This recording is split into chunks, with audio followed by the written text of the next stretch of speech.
Dikush e mshef femnën se e ka shumë të mirë, e dikush tjetër se ka bashkë ashtë mirë. I said, damn, bitch.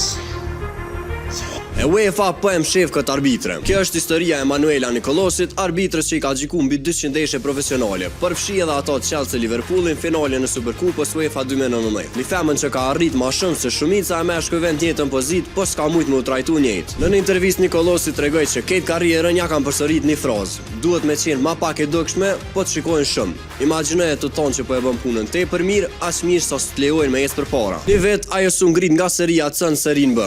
Jo pse s'u ka nevoja, po pse ishte shumë e dukshme. Më përkthem thjesht shumë e bukur për me qenë arbitre. Në një botë ku meshkujt krenohen me dukje, ajo duhet me msheh veten për me u pranu. E ketë këtë shtin të me menu. Sa herë femna duhet me ul dritën e vet, veç për mos mu zhduk shumë. Sa herë duhet mu sillsi ma pak, veç që të tjerë rreth tyre me uni rahat. Kjo nuk është veç sport, është reflektimi i keq shoqënisë. Po ajo nuk u nal. Sot është në listën e 50 grave më të fuqishme në Itali. E me këto pengesa ka mbet shembull për çdo vajzë që nuk e pranon me hesht. Sepse edhe kur i than me ul dritën, ajo veç shkëlqeu edhe më shumë. Po ti, a menon se në futbollin e meshkujve, ku nuk lejohen me lut femnat, duhet me marr pjesë femnat si arbitre? Edhe mos harro, bëje follower banë FM, subscribe në YouTube.